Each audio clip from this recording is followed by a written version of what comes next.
जी चलें कि हम मैप को इसलिए सामने रखेंगे ताकि मैं आपको हिस्टोरिकल जो पर्सपेक्टिव है पाकिस्तान का वो भी मैप से ही समझाता रहूँ, ज़्यादा अच्छी तरीके से समझ आता है। चलें अब अभी हम समझेंगे कि ये मुस्लिम इंडिया यानी पूरा सब कॉन्टिनेंट है। सब कॉन्टिनेंट की जब हम बात करते हैं ना, मैं पहले उसको थोड़ा सा बता दूं आपके अपनी अंडरस्टैंडिंग के लिए कि सब कॉन्टिनेंट ये है सारा, ये इसको south east Asia south Asia कहते हैं। इस रीजन को कहते हैं साउथ, तो साउथ ईस्ट एशिया मतलब this is east and this all is Asia, this is middle east. इस रीजन को कहते हैं मिडिल ईस्ट। ये रीजन है साउथ एशिया यानी दिस साउथ इन एशिया। ये पूरा एशिया है ना, ये कॉन्टिनेंट। ये यूरोप है, ये अफ्रीका है।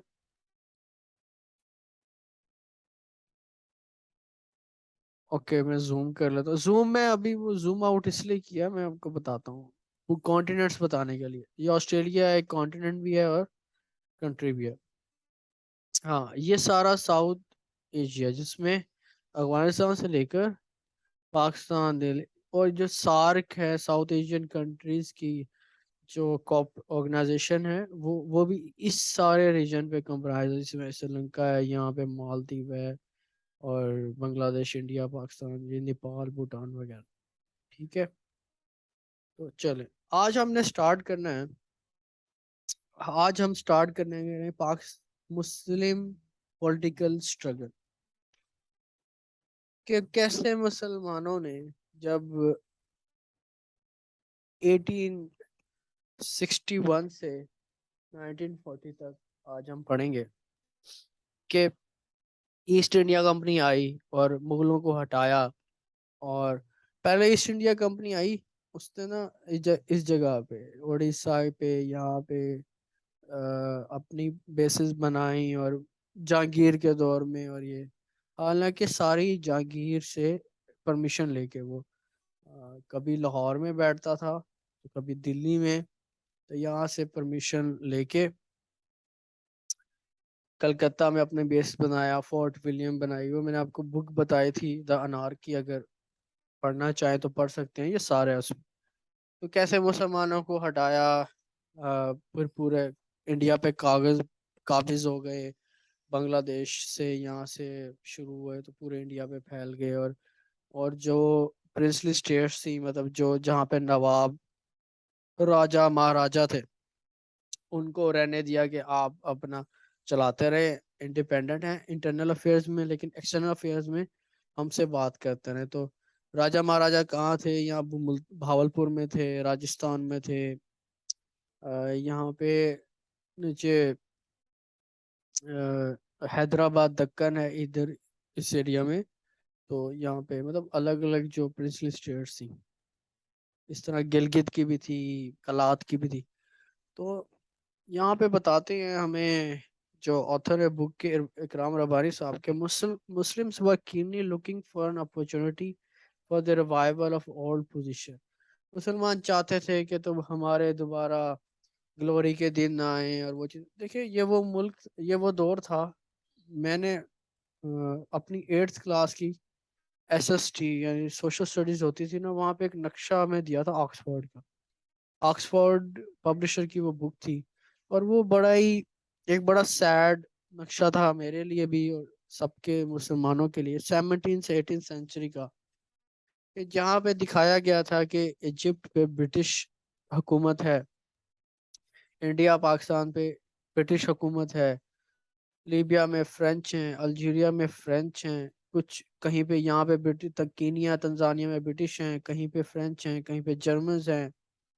पूरे दुनिया में इन्हीं, कहीं पे फ्रांस की हुकूमत, कहीं पे स्पेन की, कहीं पे पुर्तगाल की। जब इधर आए तो यहाँ पे स्पेन फ्रांस बंदरबांट बनी हुई थी। यहाँ पे यूनाइटेड स्टेट्स में भी ये आधा ऊपर वाला हिस्सा ब्रिटेन का था, नीचे वाला फ्रेंच कॉलोनीज थी, और ये साइड वाला हिस्सा स्पेनिश कॉलोनीज थी। मतलब पूरी दुनिया पे दो चार या पांच छह नहीं तमाम इन्हीं यूरोपियन पावर्स की हुकूमत थी, कुछ से रशिया। और इधर जापान, जापान काबिज था कभी साउथ कोरिया पे, कुछ चाइना के हिस्से में, कुछ फिलीपींस, वियतनाम, इंडोनेशिया यहाँ पे। और मुसलमानों पे मोस्टली मतलब सिर्फ सऊदी अरब और तुर्की का थोड़ा इलाका था बचा हुआ था।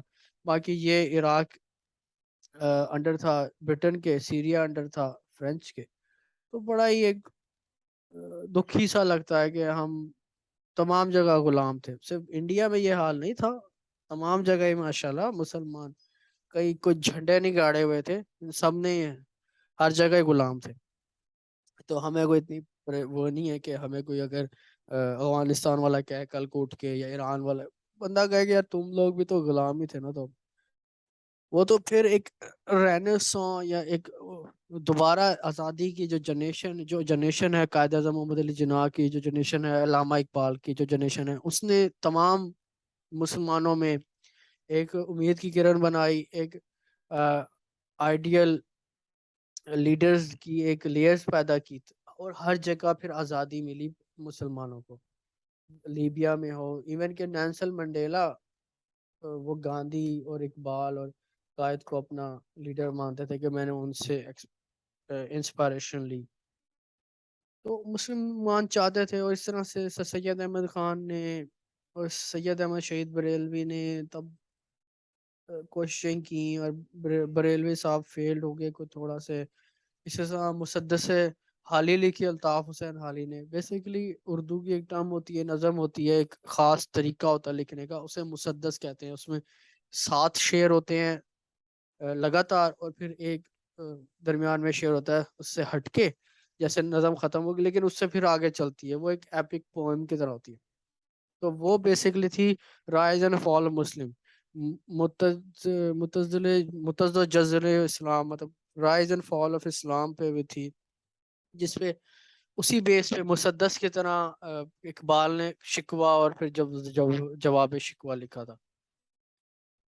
तो मुसलमान चाह रहे थे कि हमारी दोबारा ग्लोरी आए, लेकिन ब्रिटिश भी यहाँ पे पंजे गाड़ चुके थे। और द अनार्की में विलियम डेलरम्पर लिखता है कि लॉर्ड कॉर्नवालिस को यहाँ लगाया गया। टीपू सुल्तान वो आखिरी बंदा था, टीपू सुल्तान यहाँ पे मैसूर में वो आखिरी बंदा था जिसने कोशिश की कि मुसलमान दोबारा इकट्ठे हों। और लेकिन मरहटे जब थे, या महाराष्ट्र के मरहटे थे, उन्होंने दिल्ली के शाह आलम के साथ कहा कि हम तुम्हें प्रोटेक्शन देंगे। तो सच ना आयरनी, एक मुसलमान को हिंदू कैसे प्रोटेक्शन देगा, लेकिन खैर वो कहता था जी देंगे।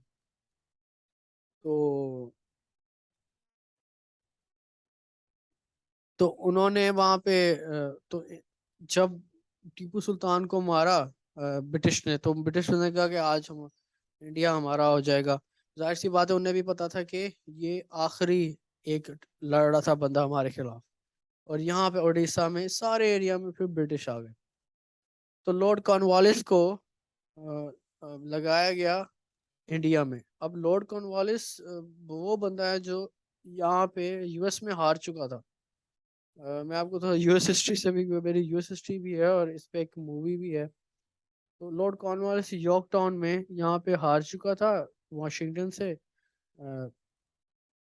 वॉशिंगटन उनके जो पहले जॉर्ज वॉशिंगटन है, जनरल जॉर्ज वॉशिंगटन, उनसे हार हार चुका थे ब्रिटिश जंग। और अमेरिका आज़ाद हो गया। पहले ये 13 कॉलोनीज थी ये वाली सारी। तो यहाँ पे यॉर्क टाउन है, यहाँ कहीं करके यॉर्क टाउन में उनका आखिरी। तो लॉर्ड कॉर्नवालिस को दोबारा ब्रिटिश, क्योंकि ब्रिटेन की वहाँ ये वो दौर था जब नारा लगाया था कि सन नेवर सेट सन ब्रिटिश एम्पायर, मतलब कनाडा में भी, यहाँ पे भी ब्रिटिश थे, यहाँ पे भी ब्रिटिश, ठीक है, यहाँ पे भी ब्रिटिश हैं सारे, काबिज है। यहाँ पे भी कुछ इलाकों में ब्रिटिश थे, जहाँ पे भी इवन ऑस्ट्रेलिया सारा ब्रिटेन के अंडर था, न्यूजीलैंड और Australia. South Africa was under Britain, Congo was under Britain, Egypt was under Britain, these areas and whole India was under Britain. सो ये होता था कि अगर सूरज यहाँ पे आया पहले ईस्ट में फिर उधर, यानी कभी ब्रिटिश एम्पायर पे sun never sets British empire. Queen Victoria का दौर, ये वो सर विक्टोरियन एज। तो ये बात बिल्कुल सच थी और वो हिस्ट्री का हिस्सा है। तो ब्रिटिश ने यहाँ पे अपना, जब लॉर्ड कॉर्नवालिस को लाया तो लॉर्ड कॉर्नवालिस साहब ने यहाँ पे रिफॉर्म स्टार्ट की। उसी दौर में 1857 में म्यूटनी हुई, यानी बगावत शुरू की गई पटना से। पटना ये इलाका है, पटना से बगावत शुरू की गई, और लेकिन वो इंडिया में कामयाब नहीं हो सकी, और ब्रिटिश ने अपना दोबारा जो फ्लीट था, ब्रिटिश यहाँ पे भी हांगकांग में भी काफ़ी पावरफुल थे, और यहाँ पे भी उनका हेडक्वार्टर से, तो हांगकांग से और म्यांमार बर्मा में भी हांगकांग से मदद मांगी गई, और कलकत्ता में फ्लीट्स आए, और उन्होंने ना सारी जो पावर थी उसको बैलेंस किया, और तमाम कुचल दिया उस बगावत को। तो उसमें फिर लॉर्ड कॉर्नवालिस ने ये कहा कि एक तो जो जितने भी ऑफिसर्स हैं, आर्मी ऑफिसर्स हैं या सिविल ऑफिसर्स हैं, एक तो इंडिया में से किसी को रखना नहीं है, मतलब ब्रिटेन ने इसको कहा कि, और उन्होंने बड़ी सख्त रिफॉर्म्स की। तो वहां से हम स्टार्ट करेंगे, अभी तक किसी का क्वेश्चन है वहां से हम स्टार्ट करेंगे। लेजिस्लेटिव काउंसिल एक्ट 1861, अभी तक आप में से किसी का क्वेश्चन है तो बता दें।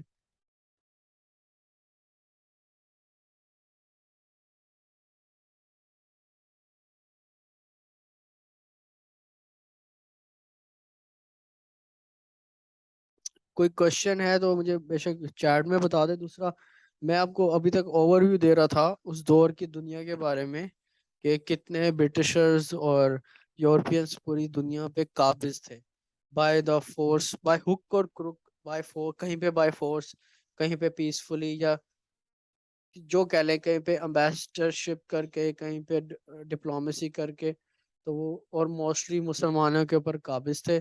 तो यहाँ पे किसी का कोई क्वेश्चन हो तो मुझे बता दें, फिर हम पढ़ते हैं लेजिस्लेटिव काउंसिल एक्ट 1861।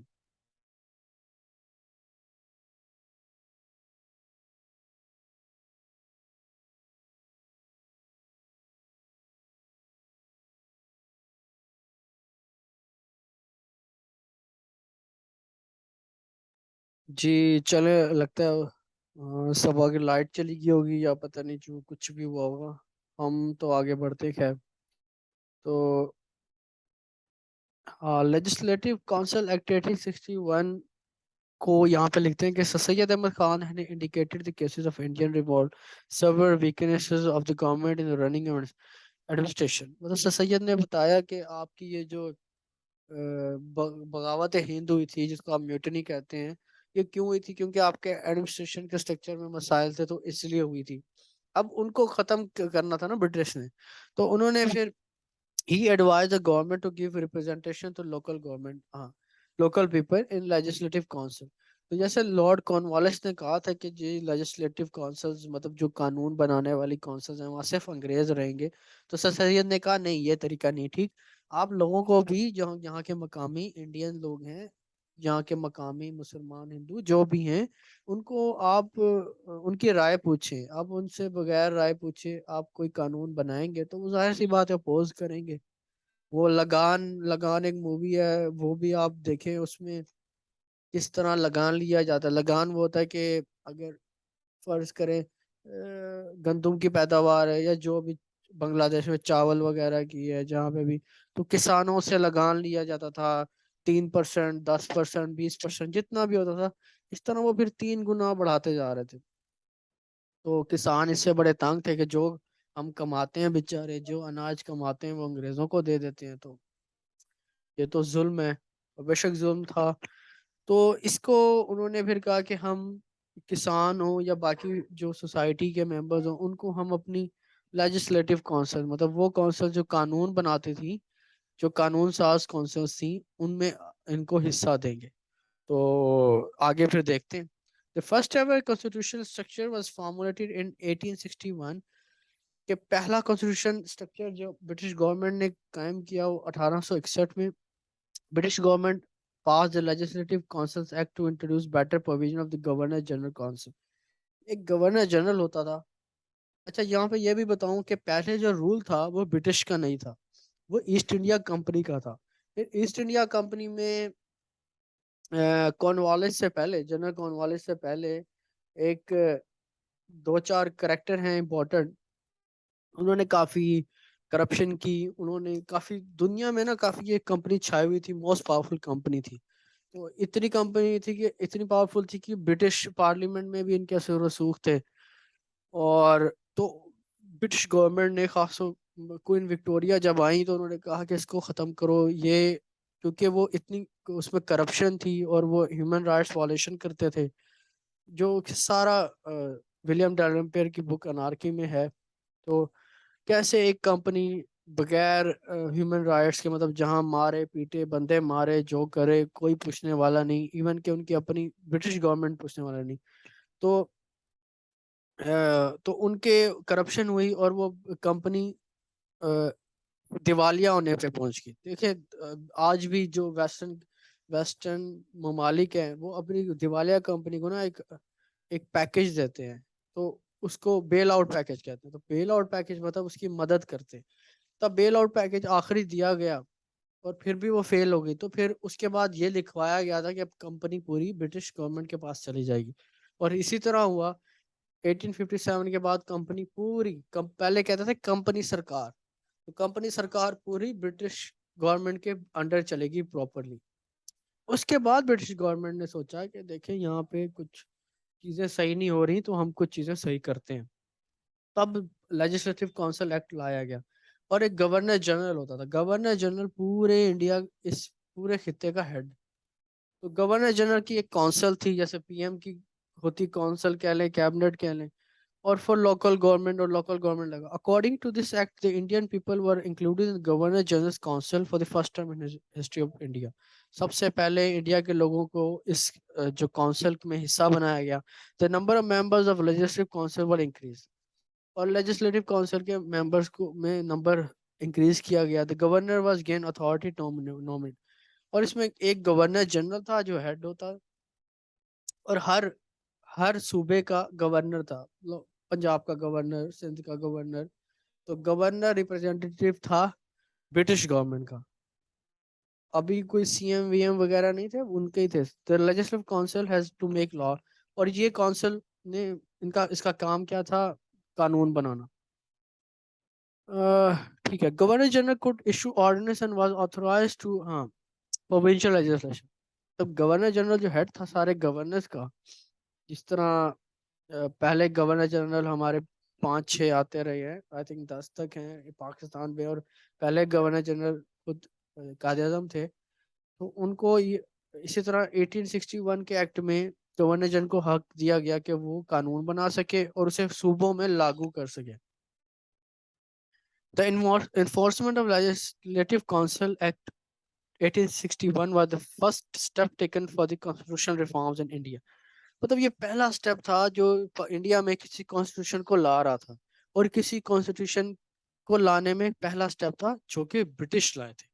अब देखिए ब्रिटिश को आज भी आप कहें ना किसी ब्रिटेन वाले को कि तुमने हम पे हमें गुलाम बनाया, तुम गोरे गंदे हो, तुम ये हो वो कहेंगे देखो हम जब आए थे इस रीजन में आए थे, इंडिया पाकिस्तान के रीजन में, तब आप आपस में लड़ रहे थे। तब आपने हर किसी ने एक दूसरे के खिलाफ तलवारबाजी रखी हुई थी और खून खराबा था। हमने आपके यहाँ पे कानून दिया, जंगल का कानून था, यहाँ पे अनारकी थी। उनकी बात बिल्कुल ठीक है।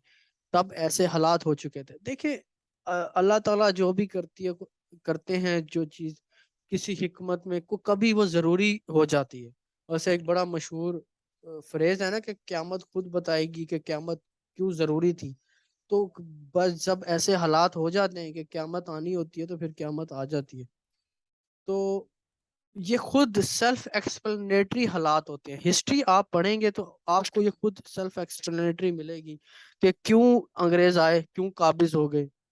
मुसलमानों के ऐसे माशाल्लाह हालात थे, बंदा कानों को हाथ लगाता है, और हिंदुओं के हालात भी ऐसे ही थे कि बंदा कानों को हाथ लगाता है। तो अंग्रेजों ने तो आना था। जब एक लीडरशिप का गैप, वैक्यूम क्रिएट होगा इस एरिया में, तो बाहर से कहीं यहाँ बाहर से भी, और बेशक 7 समंदर पार से भी वो वैक्यूम क्रिएट करने कोई ना कोई आ जाएगा। तो वो अंग्रेज आ गए। तो सर अहमद खान के जो सजेशंस थी उनके ऊपर उन्होंने ये एक्ट बनाया। फिर आगे चलते हैं, इंडियन काउंसिल एक्ट 1892, फिर एक और एक्ट बनाया गया। अच्छा अब हम पॉलिटिकल एंड कॉन्स्टिट्यूशनल हिस्ट्री आ गए इंडो पाक की। तो इसको पॉलिटिकल साइंस में भी इम्पोर्टेंस है। पाकिस्तान अफेयर्स का ये पोर्शन वहाँ पे ओवरलैपिंग भी है और कॉन्स्टिट्यूशन लॉ में भी ये ओवरलैपिंग है। अगर यहाँ इसको डिटेल में पढ़ना है इस बुक के अलावा तो वो हामिद खान साहब की बुक है the constitutional political history of Pakistan. उन्होंने भी काफी डिटेल्स है और ऑथेंटिक तरीन बुक है वो हामिद खान साहब की। इवन इससे भी ज्यादा ऑथेंटिक है, तो वहां से आप पढ़ सकते हैं और वहां से आप कोट्स और हवाले ले सकते हैं। तो Indian national Congress was formed in 1885 on the initial of retired British civil servant Sir Alan Octavian Hume। हाँ सर, इसको ए ओ ह्यूम भी कहते हैं, लेकिन इनका पूरा नाम है सर एलन ऑक्टेवियन ह्यूम, जो ब्रिटिश सिविल सर्वेंट थे। उन्होंने 1885 में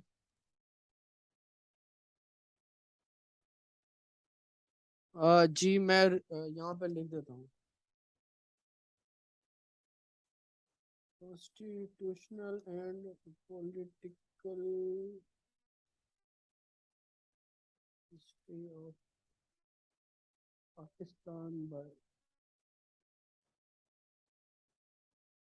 हामिद खान। इसमें हमने लेटेस्ट एडिशन है ना, 13 एडिशन में है, 13 या 14 होगा, 13 मेरे पास है तो। ठीक है, ये बुक है हामिद खान साहब की। अभी मैं उस बुक से नहीं पढ़ा रहा, जब मैं पॉलिटिकल साइंस पढ़ाऊंगा तब आपको उसी बुक से पढ़ाऊंगा, क्योंकि तब आप इन चीज़ों से पढ़ लेंगे। अभी हम छोटे लेवल पे पढ़ रहे हैं, वो काफ़ी बड़ी बुक है, लेकिन आप खरीद लें, आप साथ साथ पढ़ते रहें अपने लिए तो बेहतर है। चले जी, अब बॉम्बे में, मतलब मुंबई को तो बॉम्बे कहते थे, यहाँ पे उन्होंने इंडियन नेशनल कांग्रेस की बुनियाद रखी। देखिए ये बुनियाद क्यों रखी, अब मेरा आपसे सवाल है, आप में से इसका कोई भी जवाब दे दे कि इंडियन नेशनल कांग्रेस क्यों बनाई गई या एक पॉलिटिकल पार्टी इंडिया में क्यों बनाई गई। ये छोड़े कि हिंदुओं ने, जिसने भी बनाई, क्यों बनाई, मुझे ये छोटा सा आंसर दे दें।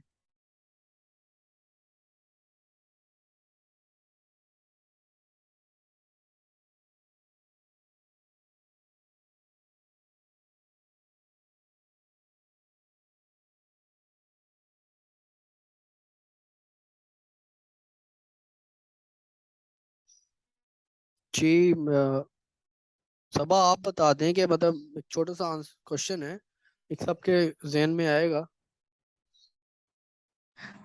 जी। उन्होंने अपने राइट्स को सिक्योर करने के लिए बनाई थी, उसके अगेंस्ट जब भी तो फिर मुसलमानों ने बाद में अपनी एक पार्टी बना ली थी। हाँ जी, वेरी गुड, बिल्कुल मुझे अभी हाँ इतना ही आंसर चाहिए था यहाँ पे। बिल्कुल, कोई भी पॉलिटिकल पार्टी राइट्स के लिए बनाई जाती है, अपने राइट्स को सिक्योर करने के लिए, अपनी बात वॉइस रहे हिंद तक या गवर्नर जनरल तक पहुंचाने के लिए। और इसकी एक और वजह मैं आपको बताता हूँ, एक प्रोमिनेंट वजह है कि इंडिया से लोग पाकिस्तान से, क्योंकि ब्रिटिश ना शुरू में आए और उन्होंने कहा कि हमें यहाँ पे अपने पंजे गाड़ने या जो भी है, तो उन्होंने कोलकाता कलकत्ता में यूनिवर्सिटी बनाई। कलकत्ता में यूनिवर्सिटी बनाई, एक फोर्ट विलियम कॉलेज बनाया। फोर्ट विलियम कलकत्ता में था, यानी एक किला था फोर्ट विलियम, तो उसमें कॉलेज बनाया। उन्होंने कहा कि हमने इन पे हुकूमत करनी है तो हमने इनकी जबान सीखनी चाहिए। उन्होंने उर्दू उर्दू भी सिखाई बरतानिया के लोगों को, जो मिलिट्री के अफसर थे या बेशक सिविल अफसर थे, तब तक सारे बरतानिया से आते थे। उर्दू भी सिखाई, हिंदी भी सिखाई, ताकि लोगों की बातें और यहाँ पे गवर्नेंस कर सके ना। तो यहाँ पे कलकत्ता में यूनिवर्सिटी बनाई, और इस फोर्ट विलियम में, यहाँ पे लाहौर में गवर्नमेंट कॉलेज यूनिवर्सिटी बनाई, गवर्नमेंट कॉलेज बनाया। यूनिवर्सिटी नहीं थी 1864 में। तो government college was one of the first institutes there in the whole subcontinent. तो इसी दौरान गवर्नमेंट कॉलेज एफिलेटेड था यूनिवर्सिटी ऑफ कलकत्ता से। तो यूनिवर्सिटी ऑफ कलकत्ता थी और बाकी जगहों पे कॉलेजेस वगैरह, एचएसएन कॉलेज फिर बना, एचएसएन स्कूल एंड कॉलेज बनाया, एफसी कॉलेज बनाया। वो इसलिए था क्योंकि अंग्रेज यहाँ पे अपना पंजे गाड़ना चाहते थे, लोगों को वेस्टर्नाइज करना चाहते थे, यानी पूरी उनकी लुक चेंज कर देना चाहते थे। उनको अपना एक गुलामी तो थी, लेकिन उस गुलामी में ये दिखाना चाहते थे कि उनको कोई बुरा फील ना हो, उनको अपने जैसा बनाना चाहते थे इन दैट। दूसरा, जब इस तरह के लोग बने, जैसे यहाँ से पढ़ के, गवर्नमेंट कॉलेज से पढ़ के, जो अमीर अमीर लोग थे वो कहाँ जाते थे पढ़ने, यहाँ जाते थे। यूनाइटेड किंगडम में। जब यूके जाते थे, मैं ना उसका डिटेल में आंसर आपको बता रहा हूँ। यूके जब जाते थे और थोड़ा सा ये, हाँ, अब हम यूके में हम जाते हैं कैम्ब्रिज में, ठीक है।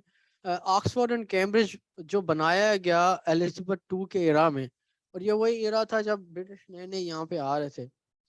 तो ऑक्सफोर्ड एंड कैम्ब्रिज दो गांव थे।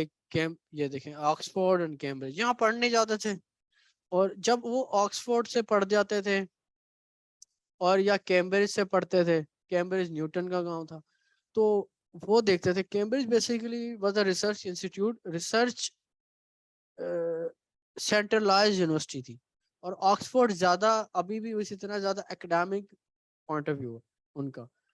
तो फिर वो जब यहाँ से पढ़ के कोई लॉयर बना है, कोई कुछ बना, कोई बेशक बैरिस्टर बना, फिर वो लंदन में गए, लंदन जाते थे और फिर वहाँ पे लंदन की ब्रिटिश पार्लियामेंट के इजलास लेते, और फिर देखते यहाँ पे एक पार्टी है, यहाँ पे डेमोक्रेसी है, यहाँ पे तो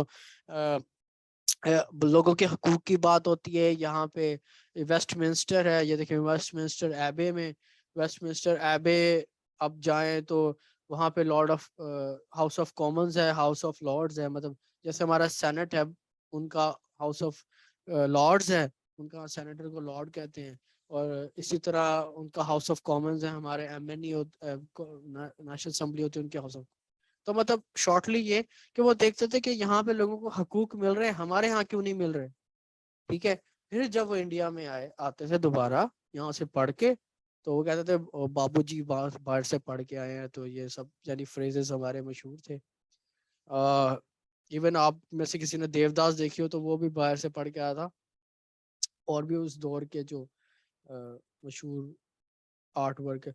तो जब वो इंडिया पाकिस्तान आते थे कहते थे यार यहाँ तो कोई हकूक ही नहीं है, यहाँ पे लोगों को सुनता नहीं है, यहाँ पे द सेम गोज, ये हालात अल्लामा इकबाल के साथ भी, कायद के साथ भी, कायद आजम के साथ भी हुए।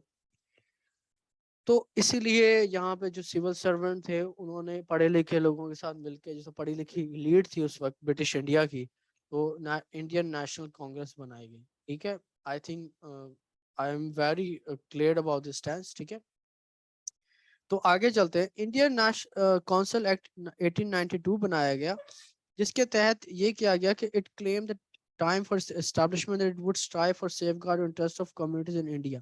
मतलब पहला जो एक्ट था वो ये था कि हम इनकी चले बात सुन लेंगे, लेकिन जो इंटरेस्ट है वो ब्रिटिश गवर्नमेंट का ही ऊपर रखा जाएगा, ब्रिटिश गवर्नमेंट का ही मुकद्दस रखा जाएगा। लेकिन इंडियन काउंसिल 1892 में देखा गया कि जो इंडिया वाले लोग हैं, जो इंडिया में रहते हैं, जो इस रीजन में रहते हैं, उनके लिए हकूक की बात की जाएगी। तो ये कहाँ बनाई गई? बॉम्बे में। मतलब council was in Delhi, but the first party, Indian National Congress, was in Bombay, formulated. For some time, with the beginning, Congress did adhere to promise and displayed posture of national organization. तो कुछ time के लिए, तो अब ये वही time है, सैयद भी जिंदा हैं, वो सब चीजें हैं, वो देख रहे हैं, हाली भी जिंदा हैं, आई थिंक गालिब तो फौत हो चुके थे।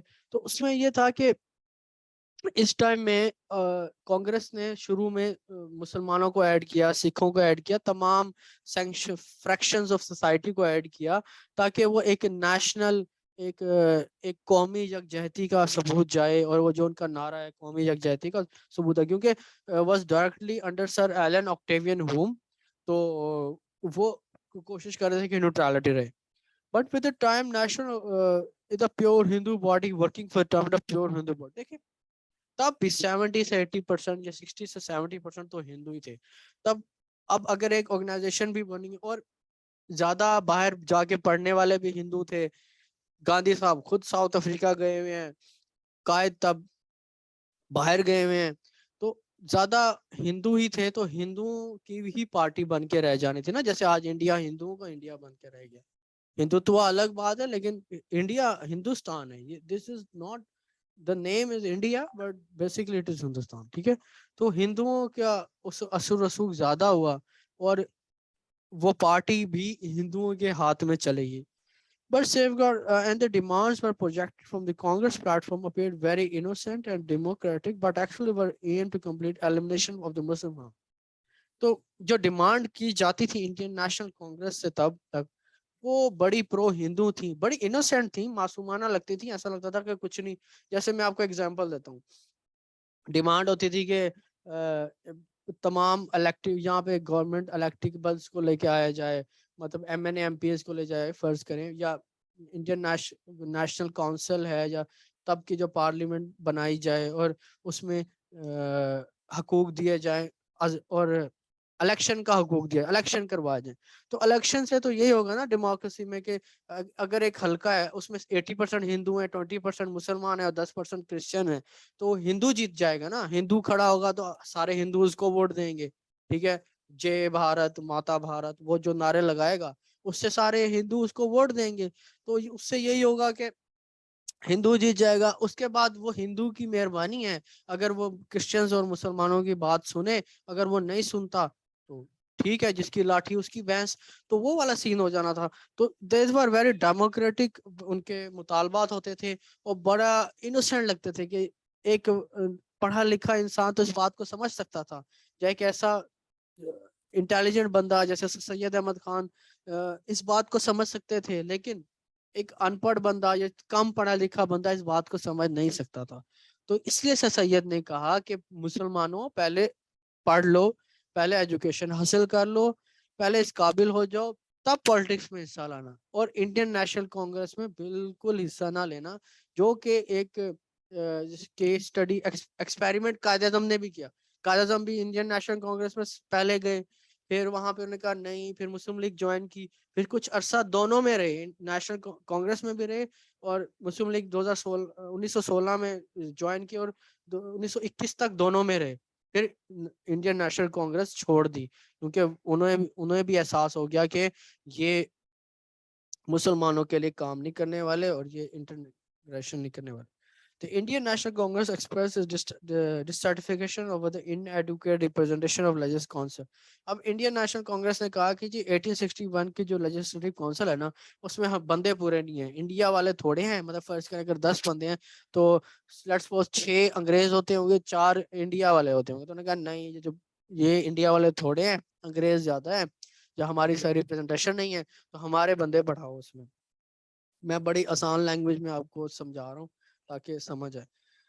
The Congress demanded that nomination of the central and provincial legislative council should be through general elections। और ये भी कहा कि जो लेजिस्लेशन के जो बंदे हैं इनको जनरल वाइसराय जो गवर्नर जनरल डायरेक्ट खुद ना चुने, यानी सिलेक्शन नहीं होनी चाहिए, इलेक्शन होने चाहिए।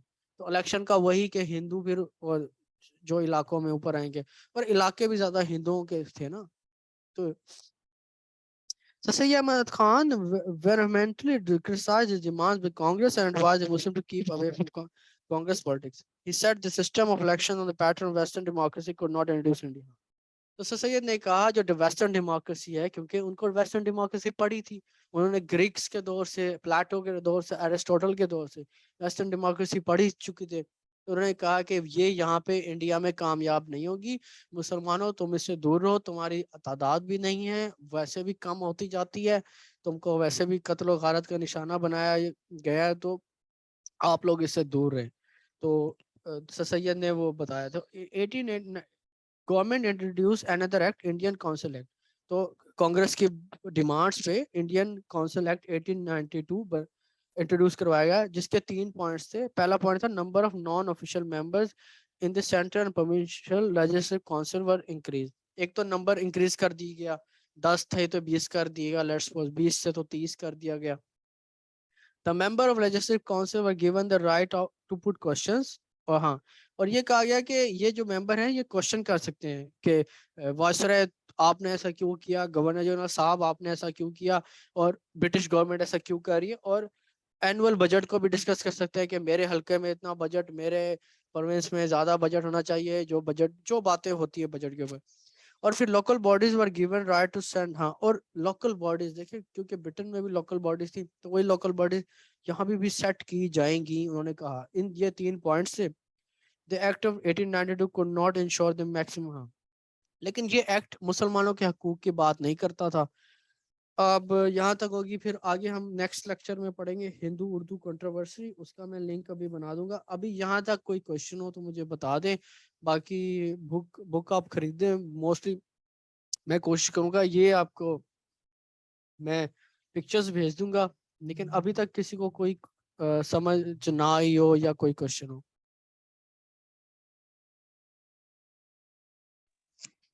समझ तो आ गया, बस मैंने ये पूछना था, ये जो आप मैप से पढ़ाते हैं, तो मैप तो हमें अब याद ही नहीं रहेगा, तो फिर या इसमें से क्वेश्चनिंग किस तरह की आ सकती है, या मैप को पढ़ना क्यों जरूरी है?